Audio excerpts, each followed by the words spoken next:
Siang Pak Yesi. Halo Selamat Pak. sore. Sore Pak. Hari ini Bu Yos berhalangan hadir, Prof. Jadi Prof jalan sendiri sama saya loh. Baik, siap. Oh ya Prof ya. Jadi nanti ada tim collaboration and engagement. Ada saya, ada Evelyn, ada Dila yang ada di sini juga. Jadi mereka akan bantu. Nantinya juga. Jadi Prof nggak sendirian. Thank you. Tapi nanti kira-kira berapa lama ya Prof ya? Kuliahnya? Saya sih kemungkinan nggak lama ya, mungkin 25 ke 30 menit. Nah, nanti ada Q&A.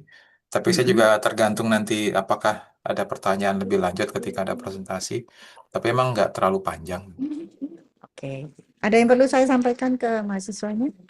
Em, Langsung nggak. aja. Oke, Langsung saya aja sih kenalin. kalau memang ada pertanyaan. Ini kita pakai Oke. ini ya, web conference gitu atau gimana? Jadi kalau memang ada pertanyaan bisa melalui chat. Kalau memang apa nanti bisa disampaikan langsung juga boleh.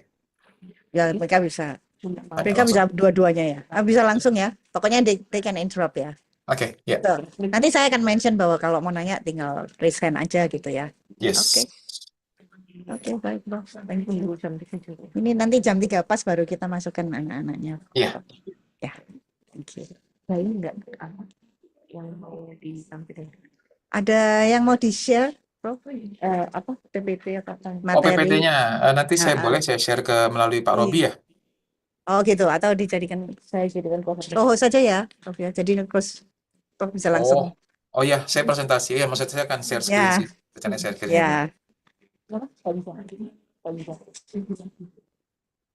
Oh alah.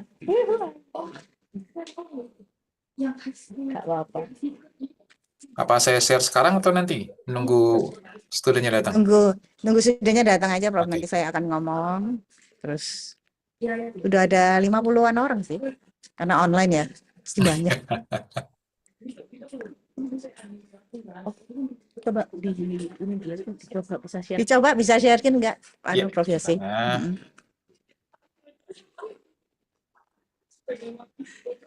Soalnya kalau nggak jadikan proses takutnya malah. Oh bisa ya. Oke, udah bisa. oke ya. Mantap. Oops. Ya. Robi udah masuk ya? Robi ada ikut juga. Mungkin ikut peserta kali dia. Oh, Sutrisna ya? Oh iya, Robi Sutrisna. Ya, Itu agak berbahaya buat hati, Bu. bisa aja. Oke, Pak Robi. Siang. Halo. Halo. Pak Robi, Ya, mau nanya aja sekalian mumpung belum masuk mahasiswanya. Nanti ada sesuatu yang mau disampaikan? ya nanti biasanya saya minta waktu sekitar 20 menit sih, Bu, untuk sosialisasi mengenai program kerjasama antara Monash sama UC sih. Oke, sebelum atau sesudah? Sudah, Bu. Sesudah ya. Oke, nanti saya akan kasih waktunya gitu berarti ya, Siap. Pak. Thank you, Bu. Ya, sama-sama Pak. Nanti jam 3 pas kita masukin semua ya. Siap, Bu. Oke. Ada PSIT. Apa ya sih? Padahal sebelahan nama saya, Bu. Saya bisa ngeliat Pak Robi sih, cuma ya gitu sih. Mbok ya yang layar di belakang itu yang live gitu loh. Kalau kampusnya di PSD modelnya gimana Nah gitu. itu Pak Robi yang benar. Nih, Bu. Cuma ini kalau lagi malam, Bu. Kalau lagi malam. Makanya baru jam segini udah gelap gitu kampusnya. Kapan di Surabaya lagi Pak Robi? Mungkin kayaknya kalau belum nggak ada undangan ke sana ya mungkin di semester baru kali, Bu, ya nanti ya. Robi Karena semester genap ya? iya, Februari up. kayaknya kan udah pada libur kan, Bu, ya. Tapi nanti kayaknya akan ada prism lagi kok ya. Kayaknya kan ada prism. Tadi sih ada undangan untuk yang acara tanggal berapa, 20 kok nggak salah. Cuman saya belum tahu nih kami bisa ikut atau enggak karena agak mepet acaranya. Baru dapet info tadi pagi, cuman lagi Iya, coba signature day. Oke, gitu. kita admit ya. Kita start admit.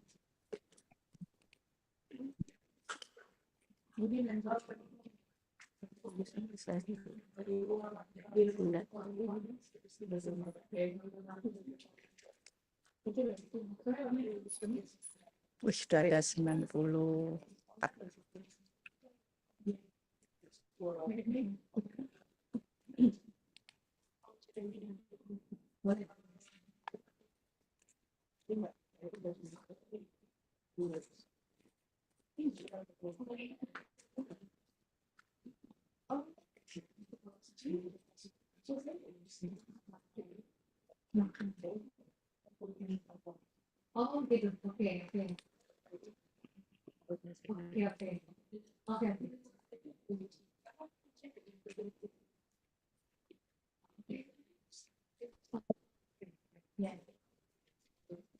Okay, so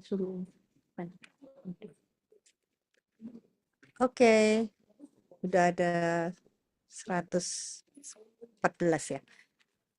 Oke, kelas, harap open cam dulu untuk kita screenshot dari awalnya.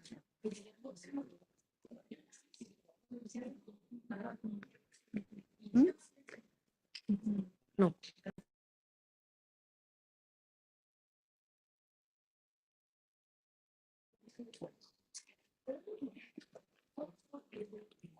Class, I need you to open your cameras before we start so we can take a screenshot. All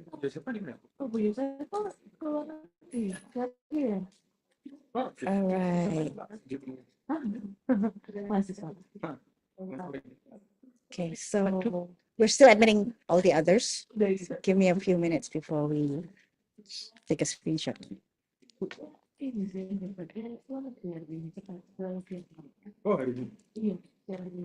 Okay. So let me admit more.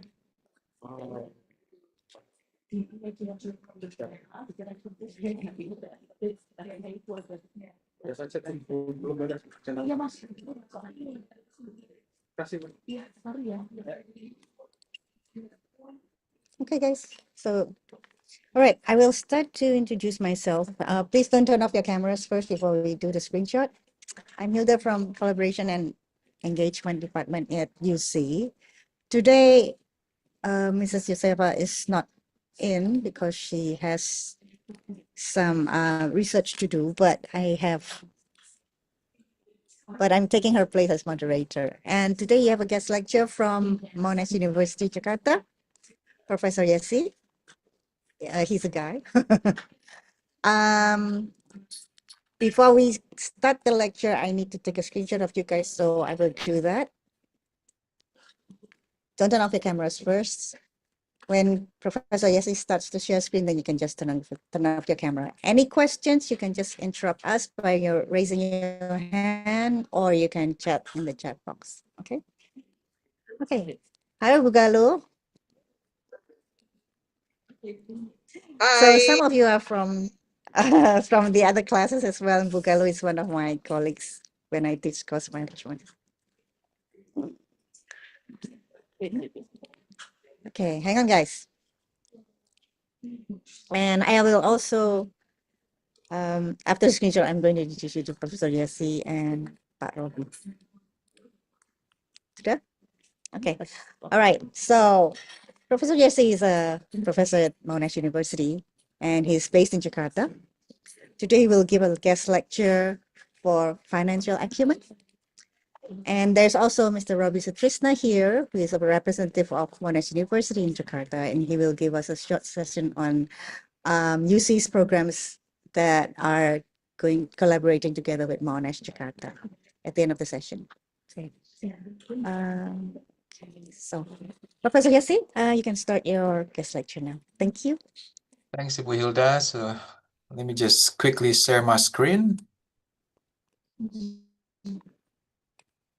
So I think, please give me a thumb up if you can see that. That'll be great. Excellent. All right, thanks for the introduction, Ibu, and for having us from Monash, Indonesia, to deliver this, I would say, masterclass at UC. It is truly a privilege to deliver this. So the title for this presentation is Fostering Business Success integrating innovation and financial acumen. So my name is Yesi, and unfortunately, I'm a male. I'm a guy. So this is not the first time I've been mistaken as a female for some reasons, but it is what it is. All right, so what are we going to do today? So before I start with the talk, just to give a bit of introduction of Monash. So we are actually a global campus that has presence in Jakarta, not really Jakarta, but actually BSD. So we have 9 campuses across 6 countries. So the countries are Italy, in Prato, Italy. You got a campus on Mumbai, India. So that's the second country. The third country would be China in Suzhou. And then we have Monash, Malaysia, and Monash, Australia. And then the last is actually Monash, Indonesia. So I have been to, I was with Monash, Malaysia for almost 7 years. Then I moved to Monash, Indonesia in 2023. And I visited Monash University, Australia a few times. So out of 6 countries, I visited 3, 3 more to go. Meaning to say, if you want to see our campus, I think our staff here will be happy to take you around and see the campus. Or you probably want to visit one of our campuses in various countries. So we are here to actually engage with the Indonesian government as well as people, and hence this masterclass. All right, so the learning outcomes for today. So because we have to have an outcome that we try to get when we spend some time, right? So remember the title. So we try to promote business success by combining 2 aspects of business that are quite important. The first one is innovation, and the second one is basically financial skills or financial acumen. In many cases, in various organizations, you would have these decisions on innovation and its financial aspects done by separate departments, or as what people in management would like to say, the innovation decisions and financial decisions of that innovation would be decided by different departments or different silos. However, we know that UC is taking the value of entrepreneurship up front to become a successful business person or entrepreneurs. You will have to marry the 2 decisions, innovation and its financial aspects, so that your business can be sustainable. So I'm going to propose a bridge between innovation and financial acumen through a performance measure, what we call ROIC, or return on invested capital.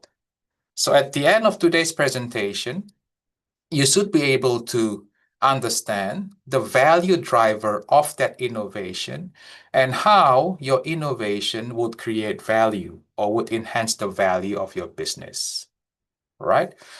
So that's the first learning outcome, to create a bridge.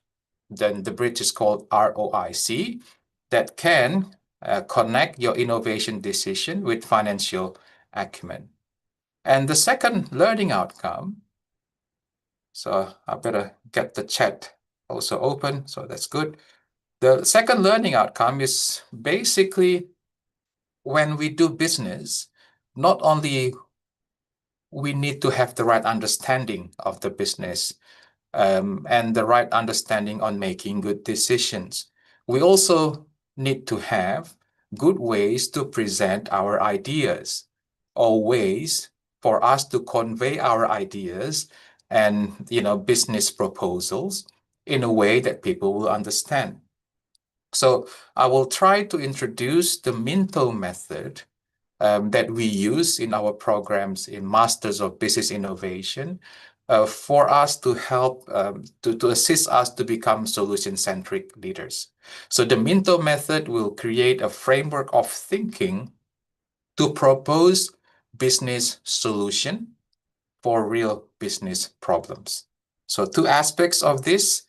Hopefully, it will create a bit of more curiosity for you to learn more about the financial aspects of business decision making and how to convey that process. All right. So before I start further, you can probably indicate to me if you are present in your Zoom. Are you familiar of financial metrics? I mean, the answer would be yes. I mean, you should. What kind of financial metrics are you familiar with? All right, let me repeat that question in the chat. If you can type the types of financial metrics, financial measures that you understand from your classes that people usually use to measure the success of a business. So financial performance, how do people measure that? How do people measure financial performance? I'm not taking marks, right? So you can type, don't type anything silly. Type something that you probably think would be suitable. If you run a business, what kind of financial metrics would you like to see? Financial measures or financial variables.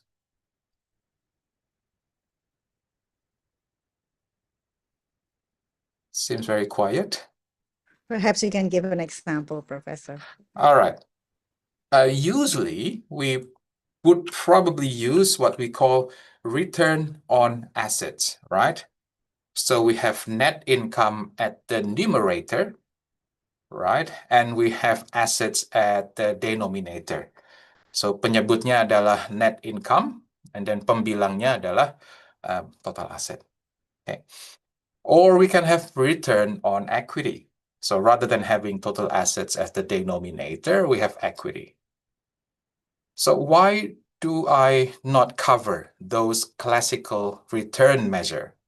Well, simply because ROIC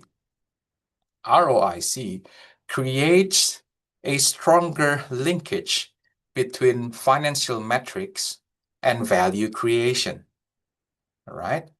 So ROIC, or return on invested capital, creates a stronger link between financial performance and value creation process.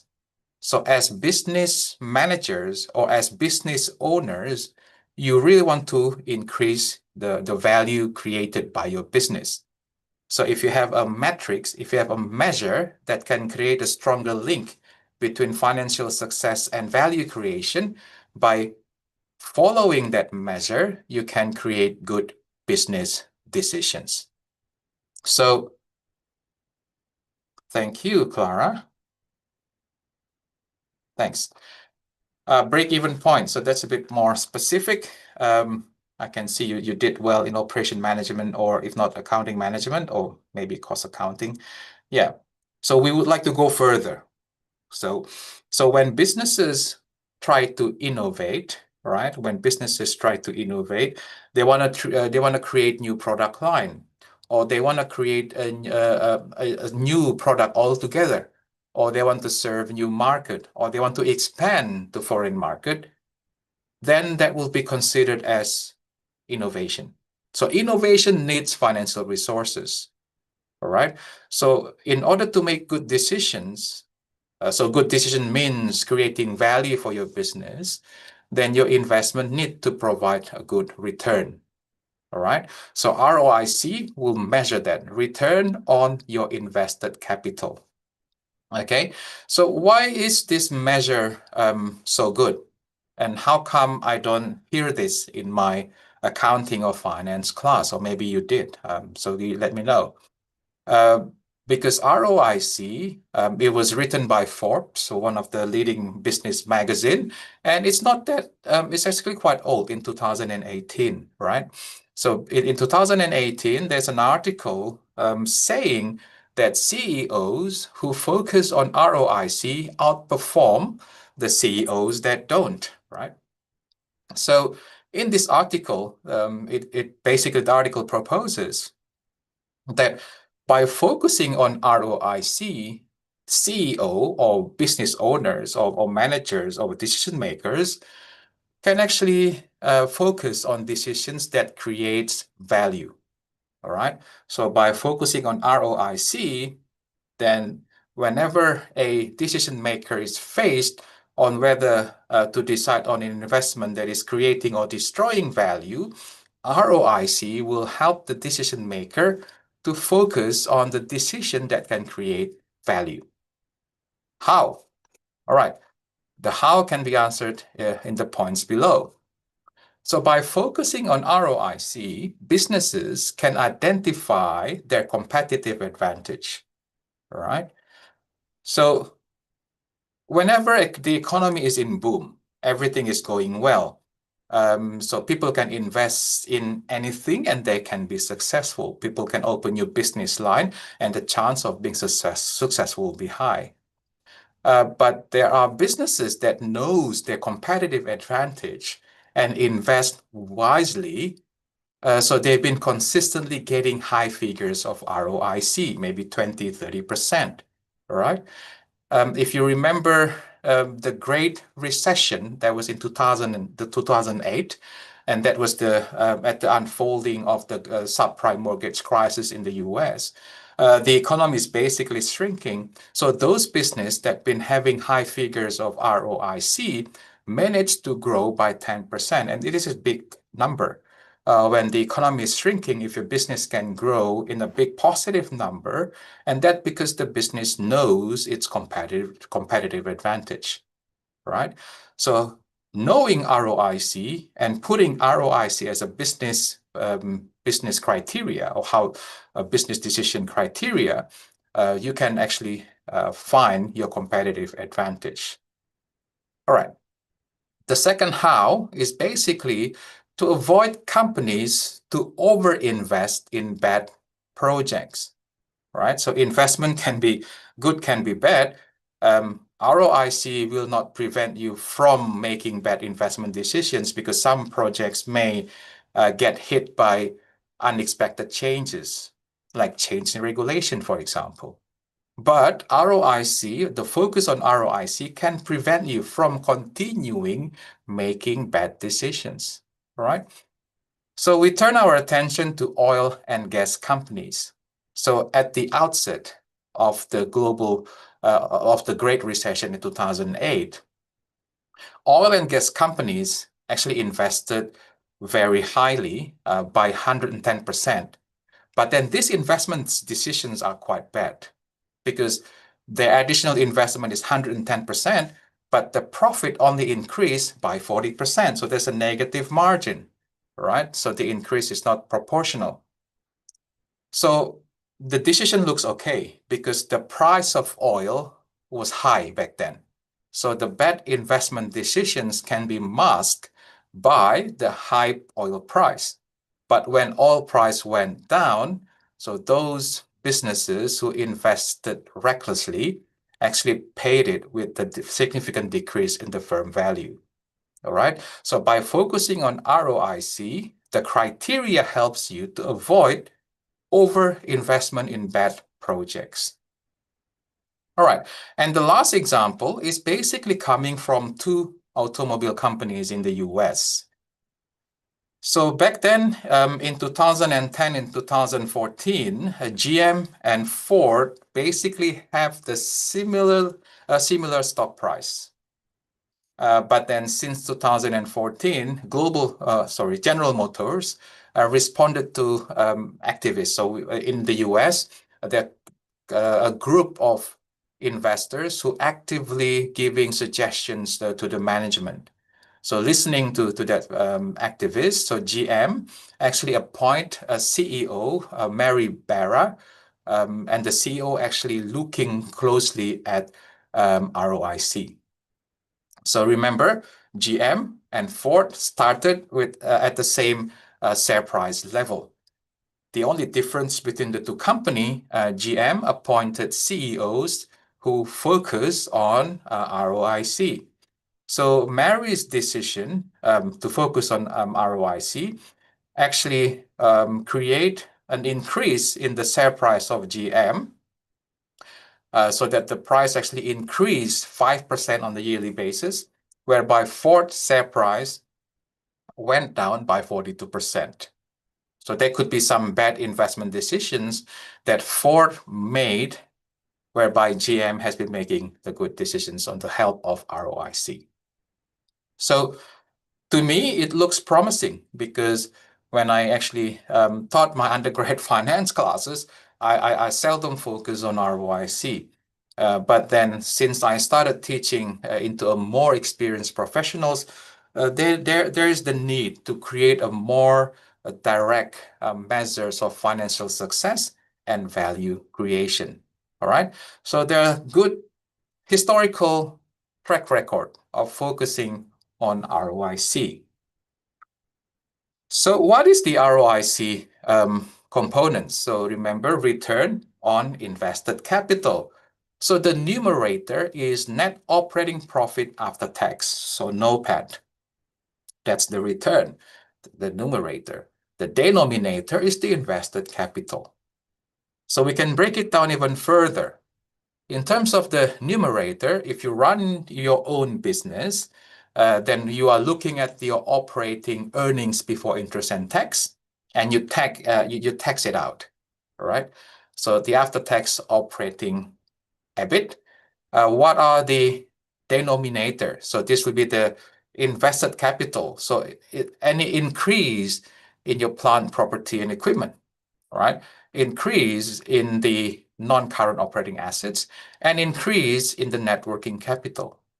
So if you see the logic of ROIC, so ROIC is basically measuring how much return, that's a numerator, how much return that you get from investing in various part of your activities. If it is increasing the number of branches, or it could be introducing a new product line, or it could be introducing all new together products, or you're trying to serve a customer segment that you did not serve before. So of that investment that you make and the denominator, how much return you are getting. Oh, yes, that's nothing new. Fine, that's nothing new. But what is new here is because when you have the return figures, so you have to think forward, right? So I'm going to open 5 extra branches in Surabaya, or maybe I'm going to open 5 extra branches in Bali for my business. So how much return will I get?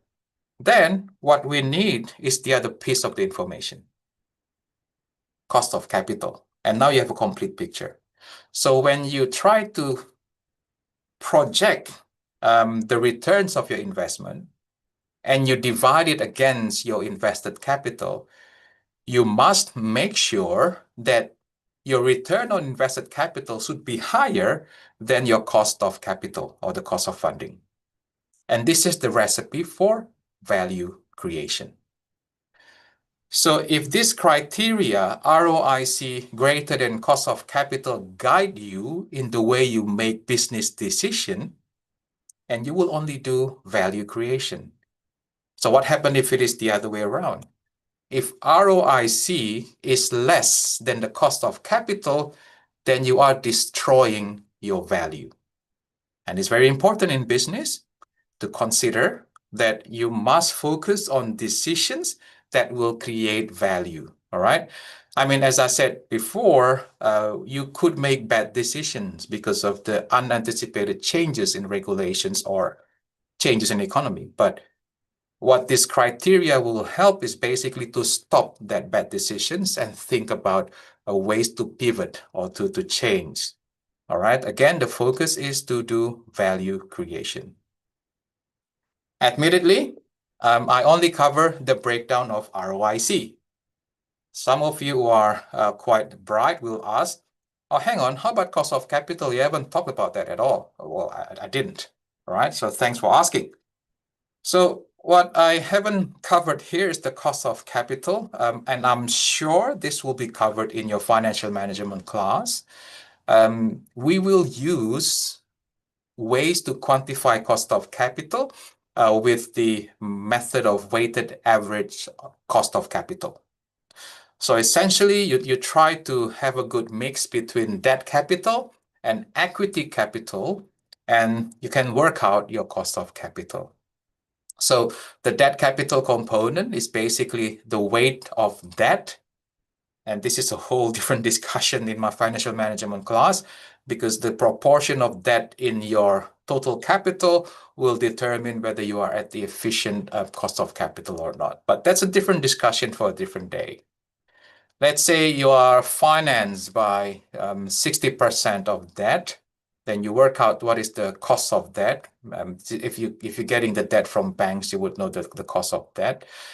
And we know that if you take debt, you will have what we call interest tax shield. So you kind of have to take that into account, and that will be the debt, the cost of debt, part of the WACC. The second component is the cost of capital. Sorry, this meant to be equity. Apology, this meant to be equity. Sorry, this equity capital. So cost of equity multiplied by the weight of equity. There are multiple ways. I mean, the weight, you can get it from your balance sheet, definitely. But the cost of debt, you get it from your bank. But cost of equity, you will have to estimate. And this is where my students always don't really like me when I say estimate. What do you mean by estimate, DC? Okay, the first one, if it is unlisted companies, then you can ask your investors, so what kind of returns do you expect to get from this investment in my company or in the company that you're running? Or maybe 15, 30%, and that's your required rate of return. Okay, someone's being creative with the notes. I don't know how to delete that, but there you go. So in terms of the, okay.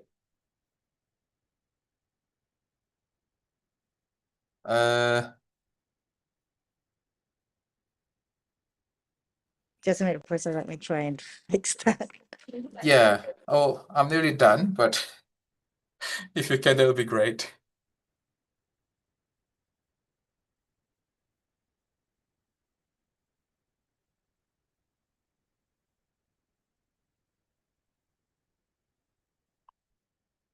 Oh, that's all right. I can continue.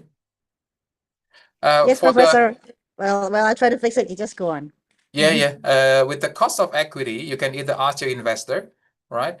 How much return your investors aiming to get given your business. Thank you.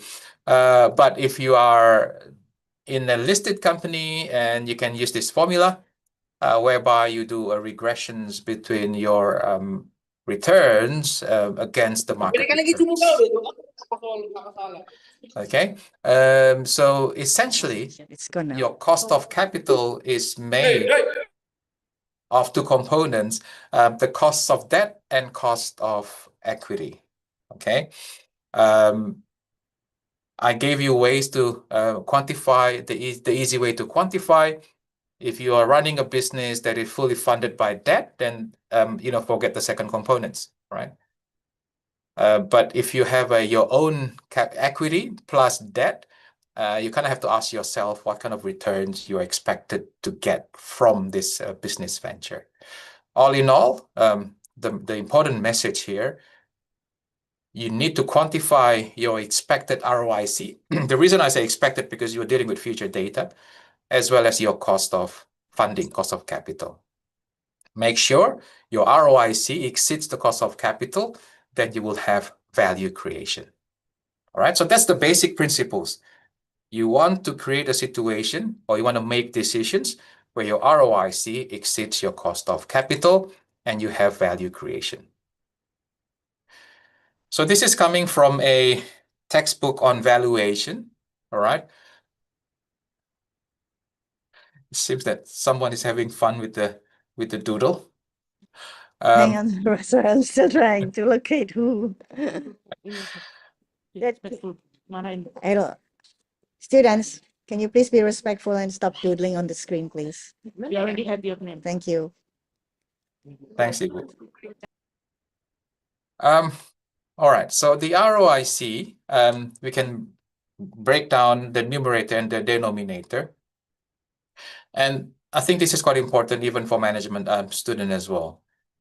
You can increase your ROIC by increasing the numerator or decreasing the denominator, right? So that's the mathematical principles.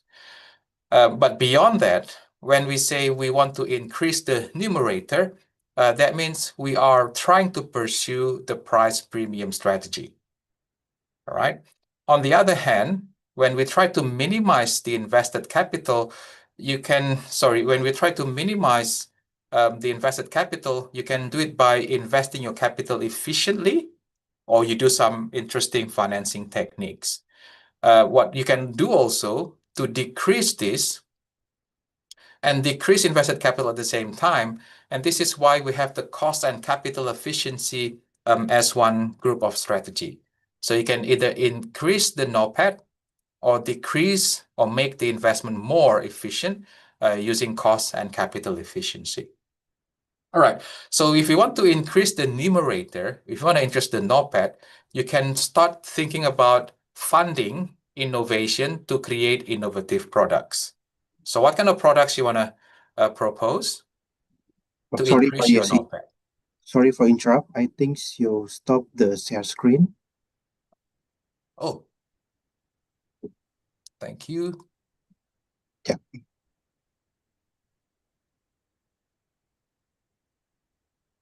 Okay, already. Thank you. Yeah. So if you want to increase the numerator, so this is the numerator to increase the price premium, and then you want to decrease invested capital by decreasing costs and capital efficiency.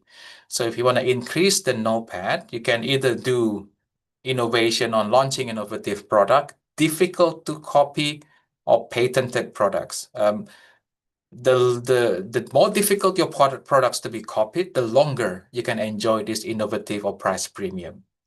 Or you want to bet on quality. You invest in increasing the quality of your product, then your customers can pay more. So that increasing the NOPAT.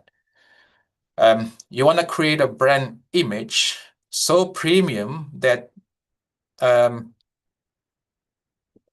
so your customers actually not aware that the quality is not different, but since the brand creating so much equity in there, then they're quite faithful to your product. And this is luxurious product is a good example of this. A customer lock-in. So this is the battle between Apple and non-Apple. Customers are unwilling or replace the ecosystem. Customers lock in, or you have the rational price discipline.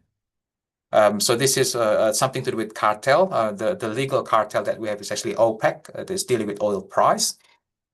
So we have the rational price discipline to make sure that every member will adhere to the quantity of their production so that there is no decline in prices. So what happens in OPEC, if one of the countries actually produce more, and that increase in production will decrease the price, right? So that's why you need the rational price discipline for every member. All right, so different ways. Again, I'm trying to connect financial decisions with business strategies.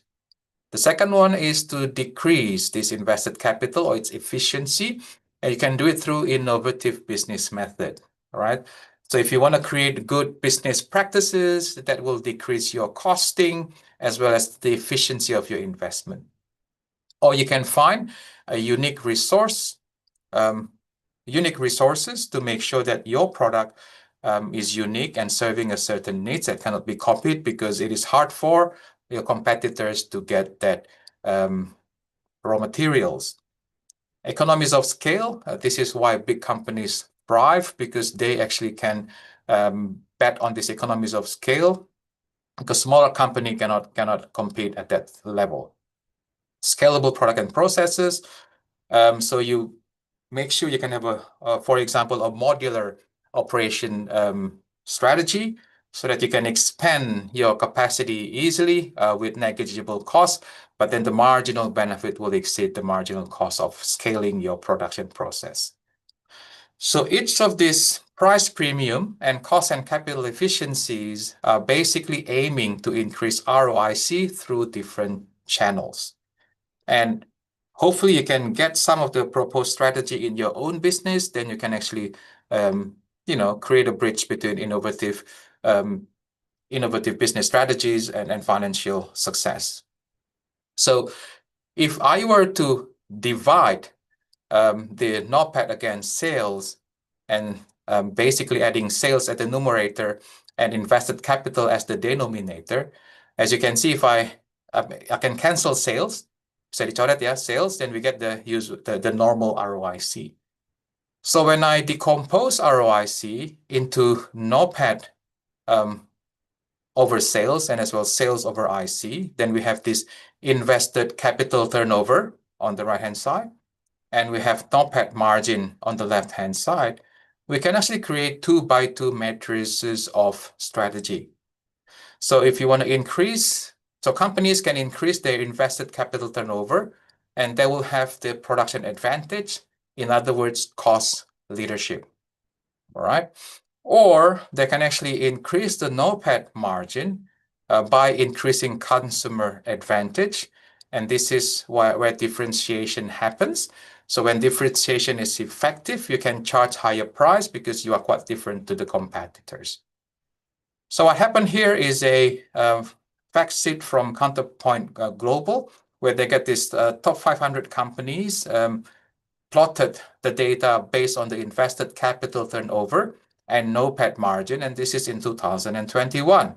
So as you can see, Walmart, Target, Amazon, and Home Depot, these companies are the leading retailers in the US. And as you can see, given the nature of the business, they're actually doing the production advantage strategy or cost leadership strategy to increase the ROIC. Apple, Microsoft, Qualcomm, Alphabet is Google, and Meta are basically focusing on differentiation. So the source of ROIC increase is basically delivering consumer advantage, right? So we haven't seen something at this quadrant, right? So we haven't seen something at this quadrant. And this is quite interesting because that way you can achieve efficient capital turnover, and at the same time, you're actually doing differentiation good enough, right? So we haven't seen this in the real world. You could be the first to actually start this, so that could be it. One last thing that you need to consider is your business cycle. So I'm sure if you're learning management before, you would have seen this. It could be product life cycle, it could be company life cycle, but this is really on the firm competitive life cycle.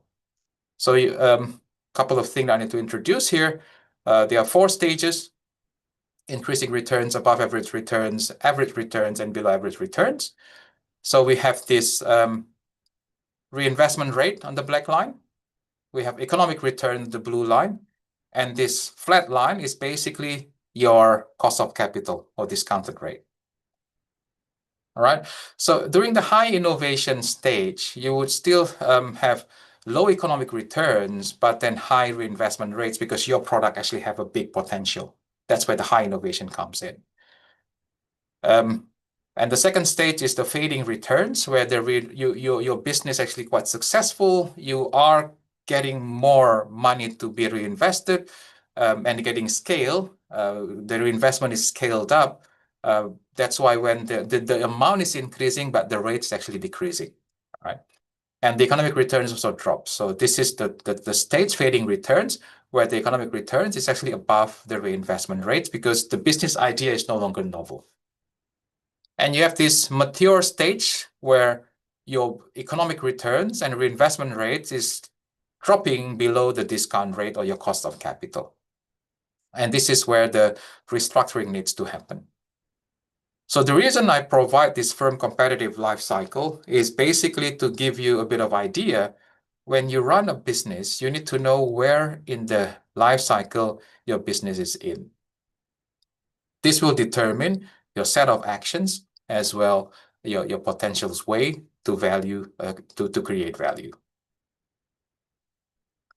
This is a data coming from a mature company listed in the Indonesia Stock Exchange. This is again retail company. So they have a bit of a different modus of operandi. So the reason I use listed companies because the data is freely available.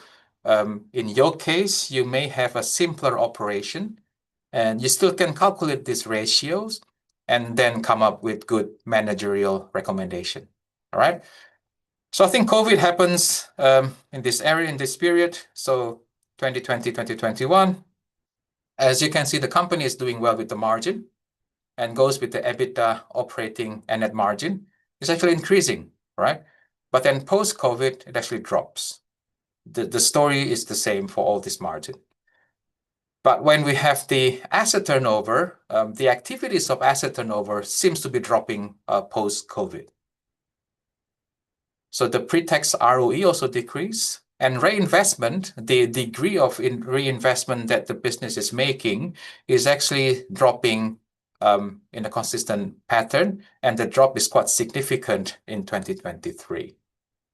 So not only the reinvestment rate decreases, the return on invested capital drops significantly. Okay, so if this is what happened in my class usually, so if you have business that is experiencing lower margin, and then you actually have low reinvestment rate and low return on invested capital, then what should you do as decision maker? All right. And this is the last part of my presentation. So how are you going to train your way of thinking as well as convey your idea when you are encountering that business problems? So the situation is the company has been successful in surviving during COVID, but then after COVID, the turnover seems to decrease. Reinvestment rate drops, and the return on invested capital drops. The complication, so a change in the situation. So while the company is successful during COVID, but the margin has issues, the invested capital, the magnitude actually has a drop, and then the return of invested capital drop, and this is not good for the company valuation, right? What might the company need to do to address those issues? And this is where the proposal is actually important. Do you want to propose new products? Do you want to propose new ways of differentiating your product? Or you want to make the efficiency of the capital turnover more efficient? Okay, so the answer is yours to investigate. Granted, some of the data are quite complex for your own business, but I suppose we can start with listed companies as a model. Then you can adjust and adopt to your business settings. Then, put the Minto method thinking cap on, and you probably will have good solutions to consider to create values. That's all from me, Bu Hilda. Thank you. Thank you, Professor Yassi. We have a question here from Kelvin William from SMA Santa Agnes. Yep. He's asking about how to calculate the weighted average cost of capital. Maybe you can How explain? often should we actually calculate the WACC? Kevin, are we talking about listed companies or unlisted companies before I?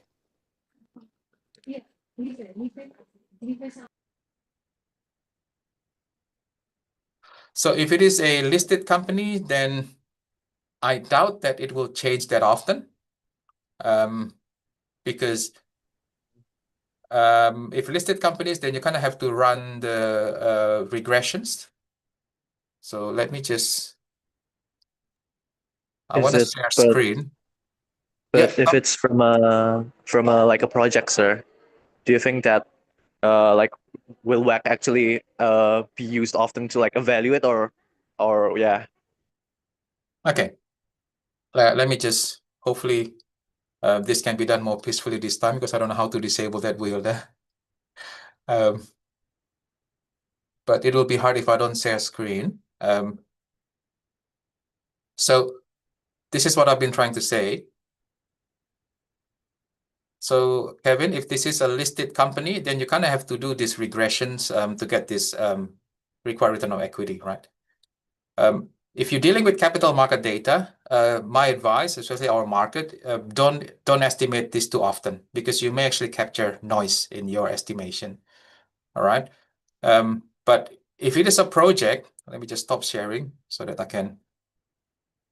In the project settings, my rule of thumb really, if the project is as risky as the company, then you use the company's cost of capital. That means if the company do not change the composition of its capital, then you don't have to change the cost of capital that often. Okay. But if the company changes, for example, increasing its debt or increasing its equity, so whenever the change in capital composition happens, you kind of have to calculate. That's number one. The second one, going back to the previous rule, you kind of have to evaluate your project's risks relative to the company's risk. If it is of the same risk, then you can use the cost of capital of the company. But if you are venturing in a project that has no relationship with the company's business, you kind of have to add additional premium for your investors because your investors are exposed to higher risk and therefore they need to be compensated for higher return. Does it make sense?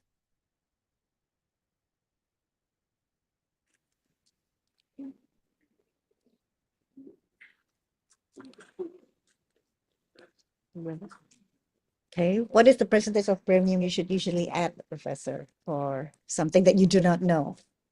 Well, it could be rule of thumb as well, Bu Hilda. I mean, if it is something that is known, for example, if you are usually producing shoes, sports shoes, sneakers, and you try to produce a formal shoes, then you probably want to add a small number, 2 to 3%. But if it is something like very different, you're producing shoes and suddenly you expand into bags, for example, I would imagine then you probably have to add extra like 5 to 6%.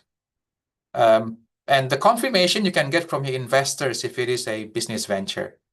Like, Pak, Ibu, if we want to expand our production into producing new bags, it's more risky, but we're going to compensate you with this kind of returns in your next dividends. And then that would basically provide a bit of a gauge to understand how much risk premium you need to add. Thank you, Professor. Fellow lecturers, if you have any questions, please feel free to ask.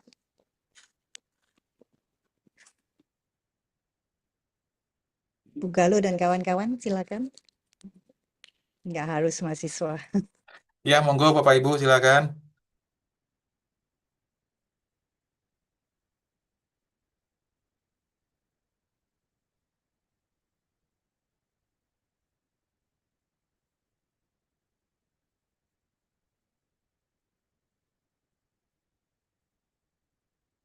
Nanti sambil menunggu, nanti slide-nya akan saya kirim melalui Pak Robi. Nanti seharusnya ada email saya. Kalau emang ada pertanyaan, boleh di email.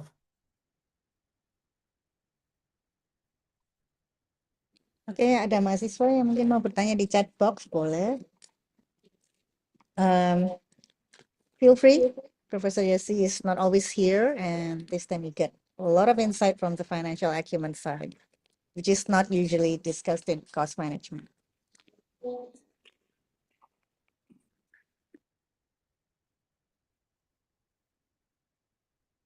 While we're waiting, Professor, I'd like to know how Monash delivers consumer advantage. You're so established by now. Oh, that's a good question, Ibu. Okay. How do we deliver consumer advantage? So Monash is basically part of what we call group of 8 universities that focus on research. So I think we are quite related to research. And why that's important, because when we teach, we can teach on things that actually work in the real world, as well as our research help us to connect with industry as well. So in our key performance indicators, if I can share this with you, is how we gonna create a teaching that is informed on the basis of our research, and our engagement to be informed by our research. So the way we deliver the customer advantage, or basically differentiation, if you like, is by ensuring that our teaching is basically grounded into workable things, workable framework, theories, line of thinking that can help students to prepare themselves to basically face what the future brings. So that's basically what I can gather in mind. If that helps, Bu. Yes, it helps, Professor. I see here Kelvin wants to ask something else. Right, Yeah, go Kelvin. ahead, Calvin. Yeah, sir. It's a little bit, maaf ya, sedikit nyeleweng ya dari the topic, Go but ahead. I was curious about like on usually to like forecast the projections or some sorts, kan usually there's like a method to like antara kalau misalnya let's say uh, apa barrier atas atau barrier bawahnya kelewat, itu bagaimana? Itu tidak dihitung atau disamaratakan dengan barrier atas atau bawahnya kan, sir? Maksud saya adalah Can you repeat again yang kelewat apa tadi? jadi maksudnya kayak for like di let's say for a month itu apa biasanya itu cuma 20 to 30 apa so apa barang that actually sold. Tapi kalau misalnya di month ke-8 tiba-tiba kan kejauhan gitu loh. Itu kan ada method untuk beneran apa namanya narik untuk kayak Trend. anggapannya Okay. menghilangkan itunya loh Pak. Nah, sorry ya Pak, nggak tahu namanya. Nah, nah, tapi kan biasanya kan digunakan untuk kayak ini kan Pak, kan apa namanya supaya supaya kita bisa determinasi. Tapi Ya. seringkali itu kalau saya itu sering dikritik sama orang-orang adalah kalau misalnya kayak aku entah hapus atau kadang-kadang pas pas aku kayak lu kamu itu kok tidak memperhitungkan that quarter or that month ke dalam proyeksimu. Nah, maksud saya adalah what's a general rule of thumb to actually like understand when to use which method or when do we actually kayak seringkali ya karena seringkali dikritik karena itu sih Pak. Jadi kayak how do I actually use it, when do I actually use it gitu sih. Well, yeah, missing data is always an issue, right? But problem is genuinely missing, or itu memang is that a good representation of business, or it's just basically bad record keeping? Sorry, sir. The missing data, is that the nature of the business? Because I don't want to disrupt the business cycle data, try to fill in Okay. data because, this is just bad record keeping habit that needs to change. No, it's just yeah, the data that is actually given itu ya seperti itu Pak. I think you first need to determine, is the missing data is a genuine cycle of the business. If that's a genuine cycle, then you kind of have to include that in your calculation. I mean, and in finance, I know we use this. The term was there in my head, but suddenly it went missing. So we can have the simple average, but there's different techniques to take into account volatile changes that we can actually implement. Or you can do some statistic techniques to fill in the missing data. Of course, you kind of have to understand the assumptions behind filling in the data.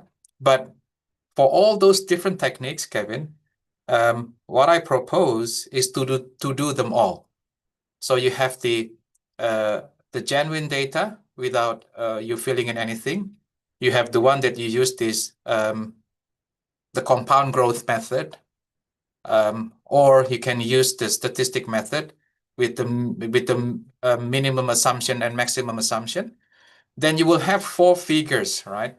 Then you can have the variation of figures that you can determine from your experience which one would actually be closer. I do not have a silver bullet to give answers to your question, but I think you will benefit from the iteration of learnings. Implement the method that can get you closer to the real data. I know it doesn't help immediately, but now computing powers is getting cheaper, and you can have 4 variation of outcomes or 4 variations of forecasted figures easily.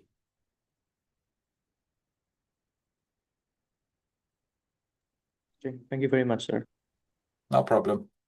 I feel bad giving that advice, but I usually give that advice to my PhD student anyway. Whenever she is in doubt, do them all. And you can see the differences and you can make informed decisions. Oh, that's great. I could also ask your help then. Okay, students and fellow lecturers, any other questions? Felicia is wanting to ask questions. I saw from the chat. Okay, thank you, Miss Hilda and Mr. Yesi for the chance for asking question. Thank you for delivering such great presentation for us. We are very happy to meet you, sir. I want to ask, besides return on invested capital, we also know residual income method for evaluating the project. Which one is better, return on invested capital or residual income? And I also want to ask, if we want to evaluate which project is better for our company, we also heard there are the other method like net present value, internal rate of return. Is there any connection in investment criteria with net present value and return on invested capital that you Yeah. have Good presented? question. Thanks, Thank Felicia. you, It's my sir. pleasure to be here. So the residual income is basically one way to value a company, right? But then the residual income framework doesn't give you a direct way for you to make decisions, right? So which project you want to make, which innovation you want to fund. The same goes with the classical capital budgeting method. I'm not saying that those methods do not work. What I'm proposing is you have a more direct decisions-making tools, right? When you see the ROIC, you are looking at the firm, right? But when you look at the net present value, for example, IRR, then you're looking at those projects in isolation. I mean, I know there are tools to basically consider a project with capital rationing and so on and so forth. But again, there's no clear connection between value creation or value destruction. All I'm saying is it is less likely if you have ROIC exceeding cost of capital. I think most likely the NPV will be positive. But at least you have a bit of an idea what will happen to your balance sheet when you make that innovation decision. So that creates a bit of a direct repercussions of your investment decision. Whereby NPV, the idea is very, I mean, in my evaluation class, I ask my students to do NPV, and NPV basically better than any of the other criteria. But then the argument is NPV would be the additional wealth of the shareholders, but we don't really know the value creation that we bring as managers. So that's going to create. So all I'm saying, do not see this as to cancel the other methods, but this would add into your repertoires of analysis and you can be a better decision maker. Does it make sense, Felicia? Okay, thank you so much, sir. Pleasure again.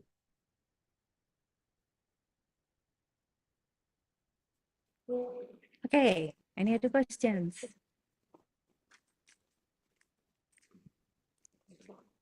Ada yang nggak clear? If any of you don't have to speak English if you don't feel comfortable with it, you can speak Atau kalau Indonesian. mau lebih lanjut bisa mampir ke Monash Indonesia. Okay. All right, it's already 4 o'clock. If there are no further questions, Professor, we'd like to thank you for your time and your expertise in today's guest lecture. And before the students go, actually, I need you to listen to a short presentation from Mr. Robbie Krishna from Monash. Okay, thanks, Professor and Robbie. You can start. Thanks, Bu Hilda. Thanks, everyone. So before Robbie goes with his presentation, please allow me to take leave. I'll pass my slot into Pak Robbie later. Thanks so much, everyone. Pleasure to be here. Thank you. Thank you, Payasi. Okay, so thank you very much once again. Hopefully, these sessions bring you a lot of like knowledge, another perspective as well. Yeah, and then also it's a lot of like what we called mothers experience, at the moment, that because Monash University is very dedicated to bring like an impact once we are doing like masterclass sessions like this one. Yeah. So I believe the students from University Putra is already have a lot of activity today. So let me start my presentation in Indonesia ya. So it's like a critical time, I know. Kayaknya udah pada lemes-lemes gitu ya. Jadi biar nggak terlalu to avoid the miscommunications ya, karena ini juga online. Jadi lebih ke arah santai-santai sedikit aja gitu ya. Jadi ini lebih ke arah sesi santainya untuk memberikan informasi apa sih Monash dan juga apa sih collaborations between Monash also University Putra gitu ya, that you can use when you graduate and so on and so forth. Jadi biar teman-teman juga nanti setelah teman-teman lulus, kalau misalkan memang memakai benefitnya, ya itu bisa gitu ya. Oke, mungkin saya izin taruh dulu untuk dari sisi ininya. Jadi ini ada survei sedikit dari Monash. Please to fill in the form. Ya, ini lebih karena untuk Qualtrics, untuk apa ya, untuk penilaian Pak Yesi tadi. Ini berguna untuk buat apa ya, buat penilaian juga.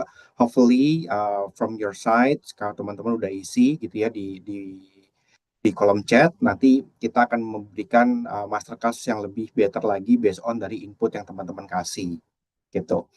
Okay, let I start the presentations. Just wait a minute, this one.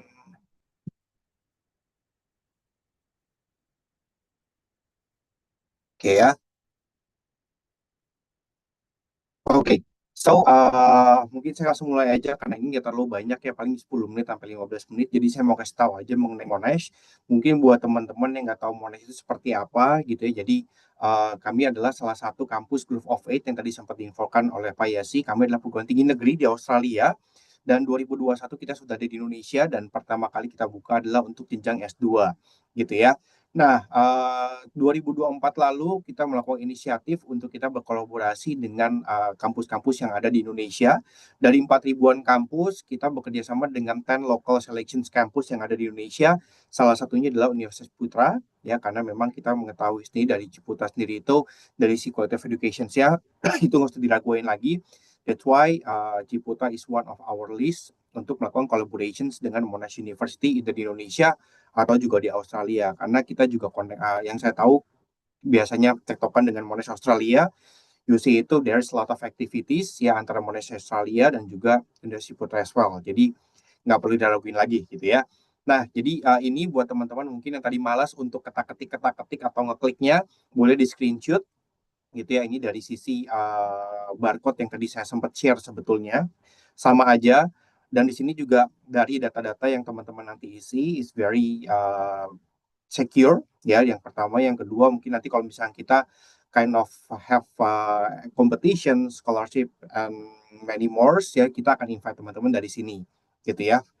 Nah, ini lebih ke arah dari sisi Monash Indonesia. Monash itu dari sisi rankingnya itu saat ini adalah mungkin bisa dibilang salah satu yang terbaik di Indonesia. Karena kenapa? Karena memang dari sisi quality of education-nya kita jaga banget gitu ya. Dan kalau teman-teman nanya apa sih Monash Indonesia gitu ya, kenapa sih Monash Indonesia itu datang ke Indonesia, salah satu tujuannya adalah we offer cutting edge knowledge, research and diverse global perspective ya. Dan Monash Indonesia itu adalah kampus perguruan tinggi luar negeri.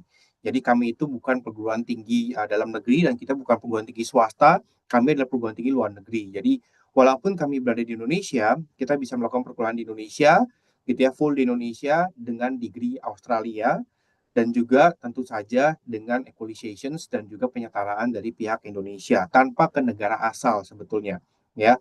So before I start, I just want to give you like a profile video. Apa aja sih Monash? Monash itu ada di mana? Ya, ini adalah videonya, singkat aja sebetulnya.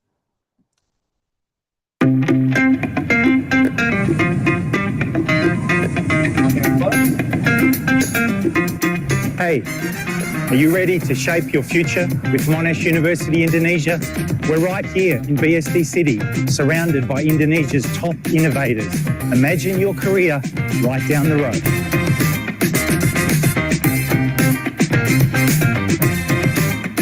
lunch breaks, study sessions, and maybe your future co-founder is sitting right next to you.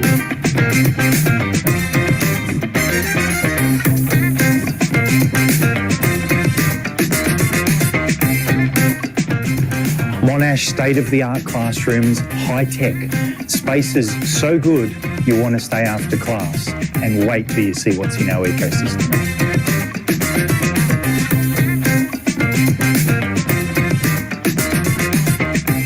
You'll learn from the best, people shaping industries, solving global challenges, and Monash is always here to support you.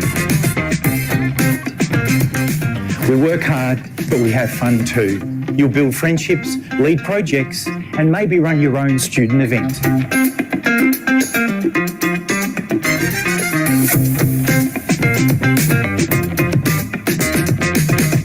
Start first year here and continue to Australia for 2 years, or complete your entire degree here at our BSD campus. Same Monash degree. This is more than a degree. It's a launch pad for Indonesia's future leaders. Connect, create, shape what's next.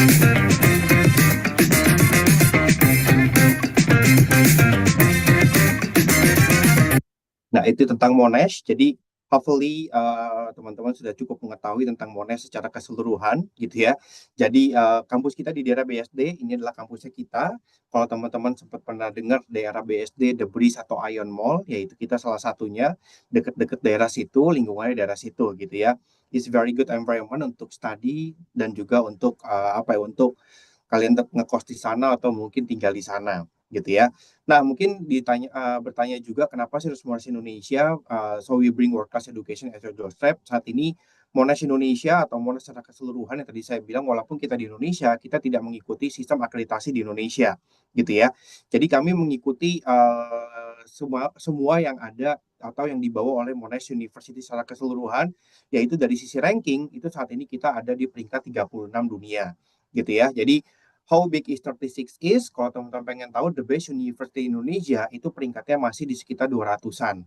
Ya, so kita ada di Indonesia to bring an impact sebenarnya salah satunya ya. Jadi memang ini mungkin jadi salah satu alasan beberapa teman-teman di Indonesia pilih Monash Indonesia. Karena dengan ranking 36 ini biasanya fungsinya adalah untuk bisa merecognize degree-nya teman-teman once misalkan teman-teman pengen go abroad atau untuk bisa connecting ke internasional gitu ya. Nah, ini Global Food Day-nya tadi sempat info Pak Yasi. Kita punya konsep namanya One Monash gitu ya. Jadi apa yang teman-teman lakukan di Indonesia, it's mean apa yang teman-teman lakukan juga di Australia as well gitu. Jadi semuanya sama, even though kayak misalkan tadi sempat lihat di videonya, sampai degree-nya pun sama gitu ya. Lalu ini dari sisi program offering-nya, jadi kita memang saat ini menawarkan untuk teman-teman dari Ciputra itu untuk ya siapa tahu misalkan pengen continue degree dengan scholarship yang kita akan tawarkan. Jadi saat ini kita ada 9 study program untuk master degree ya dengan 5 school, Business, IT, Interdisciplinary Design dan juga untuk health-nya. Semuanya for any major selama perkuliahan 1,5 tahun sampai 2 tahun. Kalau teman-teman pengen nanya yang 1,5 tahun yang mana, yang 2 tahun yang mana, yang paling gampang adalah bisnis dan interdisciplinary, ini semuanya 1,5 tahun, IT, design, dan health itu di 2 tahun. Ya, untuk yang IT dan public health, ya kalau misalkan teman-teman di sini memang ada cognate atau linear degree, itu bisa masuk entry level 2-nya kita, itu dengan memangkas sekitar 1 semester. Gitu ya. Dan di sini juga ada PhD, siapa tahu untuk dosen, ya. Jadi kalau misalnya mau lanjut, kita juga menyediakan dan itu juga jadi dari part of dari collaboration-nya antara Monash dan juga UC. Kita memberikan beasiswa untuk teman-teman dari UC, either itu untuk students ke S2 dan juga untuk teman-teman Bapak Ibu dosen dari S2 ke S3-nya Monash gitu ya. Nah ini why join Monash Indonesia? Jadi dari banyaknya student, saat ini kita ada student aktif untuk S2 only 370-an students ya. Kalau 2021 sampai 2025 ini kita sudah ada sekitar 800 students ya, dan kita sudah 3 kali graduations. Dan dari 800 students itu kita nanyain kenapa kok mereka pilihnya Monash Indonesia. The big reasons paling gedenya adalah di nomor 1 yaitu strong programs match to your needs, without living, family dan juga karir gitu ya. Karena saya percaya teman-teman juga di sini sudah punya fondasi yang sangat kuat dari UC. Saya tahu banget dari UC sangat luar biasa untuk dari sisi background industrinya gitu ya, dan juga dari sisi experience ke students-nya, dan juga dari sisi foundations untuk teman-teman mendapatkan pekerjaan dan lain-lain gitu ya. Jadi saya percaya teman-teman di sini selalu akan mendapatkan pekerjaan, dan teman-teman juga tetap bisa melanjutkan kuliah S2 di dalam negeri tanpa visa dan lain-lain gitu ya, tapi tetap menggunakan dapetin degree-nya dari degree Australia. Dan juga yang kedua, Global Mobility Experiences. Jadi teman-teman di sini walaupun memang default-nya adalah 1,5 tahun sampai 2 tahun di Indonesia, tapi teman-teman juga bisa mendapatkan banyak experience sampai ke Australia, yaitu ada yang 2 minggu programnya, 1 minggu, 3 minggu, bahkan sampai 6 bulan ke Australia. Tentu aja once teman-teman nanti 6 bulan ke Australia, teman-teman menggunakan tuition fee Indonesia ya.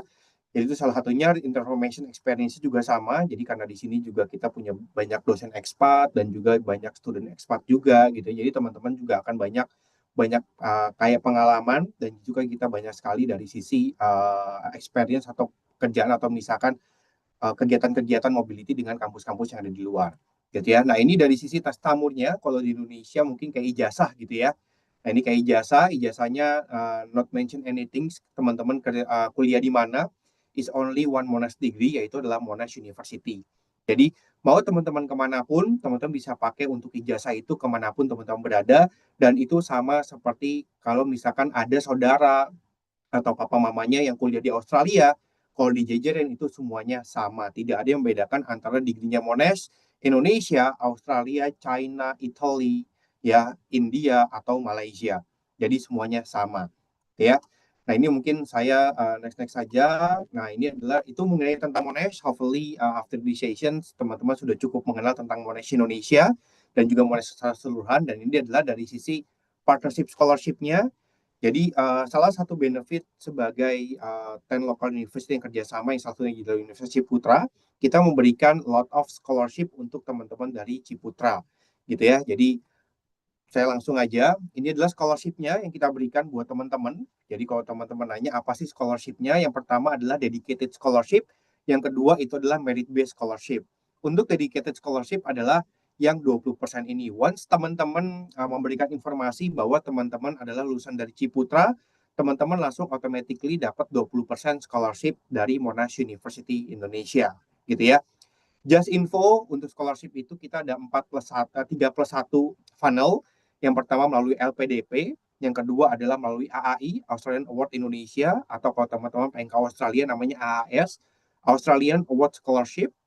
Ya, yang ketiga, ini adalah Monash Indonesia Scholarship, itu dari internal kita, itu maksimal hanya di 10% biasanya. Plus satunya itu adalah University Partnership Scholarship ini.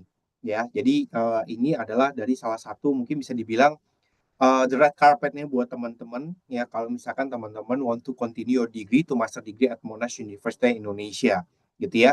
Nah, untuk 20% ini hanya memenuhi entry requirement-nya Monash, which berarti biasanya lebih ke arah ke IPK sama bahasa Inggris gitu ya. Lalu kalau misalkan Kak, aku pengen nih lebih dari 20%, apakah bisa? Bisa. Kita ada opsi 30-100%, tapi memang teman-teman harus mengikuti entry additional requirement-nya kita. Yang pertama adalah IPK teman-teman harus di atas 3,7 ya. English test 1 minimal di 6,5, mechanized sama pass interview test dengan our faculty. Jadi buat teman-teman di sini itu harus wajib memenuhi 4 syarat ini. Kalau tidak, mohon maaf, tidak mendapatkan beasiswa status atau merit based scholarship gitu ya. Komitmen kita kuat, ada beberapa teman-teman yang nanti juga akan mencoba untuk 100% ya. Semoga nanti dari UC juga makin banyak gitu ya untuk dapatin 100% di Monash University Indonesia. Jadi lumayan ya. Itu adalah dari sisi scholarship-nya, entry dari sisi admission sama entry requirements-nya. Jadi just disclaimer, entry requirement-nya Monash Indonesia is equal entry requirement-nya Monash Australia. Jadi teman-teman perlu garis bawahi juga, kalau teman-teman tidak bisa masuk di Australia, berarti teman-teman juga tidak bisa masuk di Indonesia. Akademik, UC nggak ada masalah.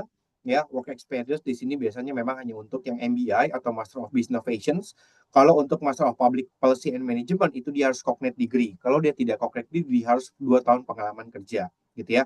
Additional, kalau di sini misalkan contoh ada arsitek atau tata kota yang mau lanjutin ke urban design atau any majors, itu teman-teman harus sediain project portfolio ya, dan nanti harus ada interview juga dengan dosennya kita. The last but not the least, ini yang paling challenging partnya itu adalah harus tes bahasa Inggris, yaitu adalah IELTS atau TOEFL IBT atau Pearson Academics Ya, kalau untuk IELTS-nya minimal 6,5. Ya. To be honest, kenapa saya bilang ini the most challenging part-nya, karena 30%, 40% teman-teman Indonesia yang nggak lolos masuk Monash itu biasanya dites bahasa Inggris. Tapi harusnya UC nggak ada masalah. Ya. Dan ini adalah dari sisi akademik kalendernya. Jadi kalau misalkan memang 1,5 tahun, kita started selalu di bulan Januari. Ya, jadi 1,5 tahun sampai 2 tahun itu tinggal ditambah aja.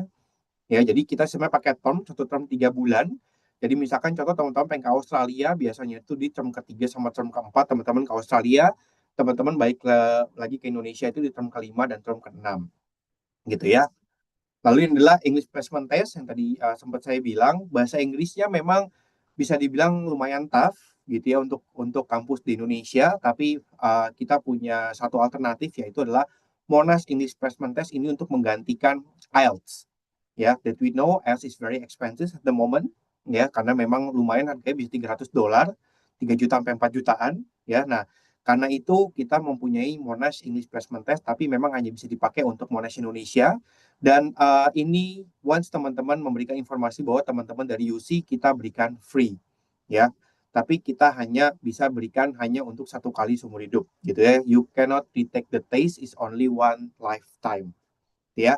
Dan ini untuk applications atau dokumen-dokumen yang dibutuhkan karena kita masih di Indonesia, jadi tidak terlalu banyak, paling file KTP atau paspor, academic transcript, double translate, degree certificate juga double translate, CV, IELTS, TOEFL atau MEPT score tadi, the most important points itu dari poin nomor 6. Teman-teman harus graduate dari partnernya Monash, yaitu adalah UC.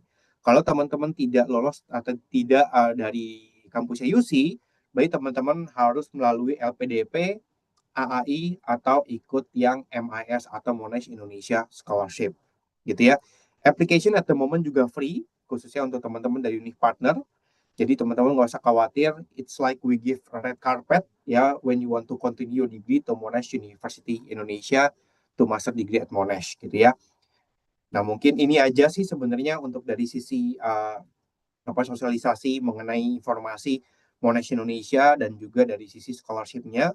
Hopefully dengan adanya sesi ini teman-teman juga bisa mendapatkan opsi, ya, untuk lanjutin degree-nya, terutama degree internasional di universitas internasional. Ya, mungkin gitu aja dari sisinya saya. I will give it back to Bu Hilda. Silakan Bu Hilda. Thank you, Bu. Oke, sama-sama Pak Robi. Okay, guys. Any more questions? Yes, Prof. Yasi is still around. Pak Robi is still around. If you have any more questions, please feel free. You can ask about Monash. Don't have to ask about financial acumen. Yeah, Pak Yasi is the expert, the financial one. I'm not really. I only can spend a lot of financial things. So Pak Robi is based in Jakarta. Yeah. You can contact him anytime. Just Yeah. scan the barcode. Yeah. Oh, actually, if just want to add the information, Bu Hilda. To be honest, we have like competitions. Okay. Competitions for but this specialized for the master data science things. Tapi sebenarnya nggak harus untuk IT. So if you want to interest in that project as well, it's like a hackathon method or scheme. Boleh di-share di sini, Pak Robi, kalau ada Boleh, materinya. nanti Please do. I will, ya. Ini kebetulan sebenarnya Masih kita ada waktu. masih ada waktu ya. Oke, bentar. Saya mungkin share untuk dari linknya aja websitenya, jadi teman-teman nanti bisa mungkin bisa give more detailsnya langsung ke sana aja, karena competitions ini tadinya memang kita close untuk di bulan Agustus atau November ini, tapi kita perpanjang sampai nanti di bulan Juni, gitu.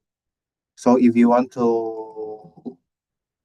have like an experience atau challenge with another universities in Indonesia, itu teman-teman bisa join juga di sini. So ini lumayan hadiahnya, ada scholarship dan juga uang tunai, dan ini hanya berlaku untuk 10 kampus yang kerjasama dengan kita. Hopefully nanti dari UC bisa, tapi memang to be honest, untuk dari sisi timeline-nya kita masih belum update. Tapi teman-teman masukin aja, dia hanya butuh pitching video aja kok, 3-5 menit mengenai project yang akan teman-teman Nggak nanti sulit ambil. ya. Cuma pitching Iya, video, you guys are doing it every time already. yeah. I believe you see have a good foundation for these things. Jadi kita berharap banyak dari UC yang ikut serta di sini. Dan ini berkelompok, Bu Hilda, one group can have like 3-5 students. Dan satu kampus bisa mengirim lebih dari satu kelompok. Ya, dan ini pendaftarannya free. Seperti itu.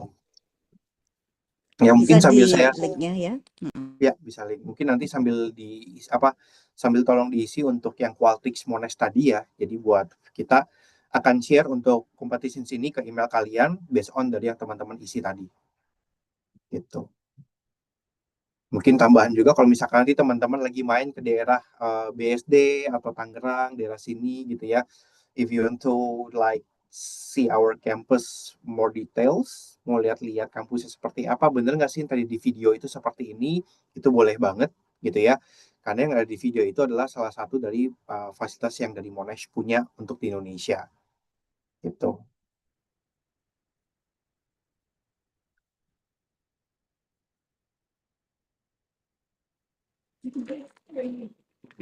Baik, Pak Robi.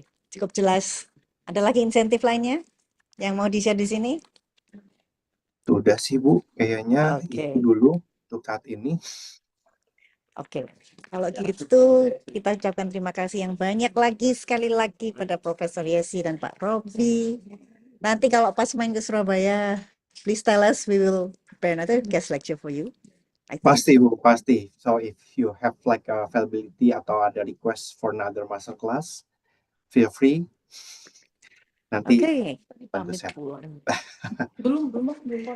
So it's a pleasure to see you even online today. And I hope all the students and lecturers have gained enough knowledge for an insight on financial acumen and on Monash University, Jakarta. You can be in touch with me if you need Pak Robi's or Professor Yesi's contact numbers. Yeah, sure, Bu. So, again, students, thank you for your attendance today. And peringatan untuk yang tadi ya, yang doodling Professor Yesi's slides.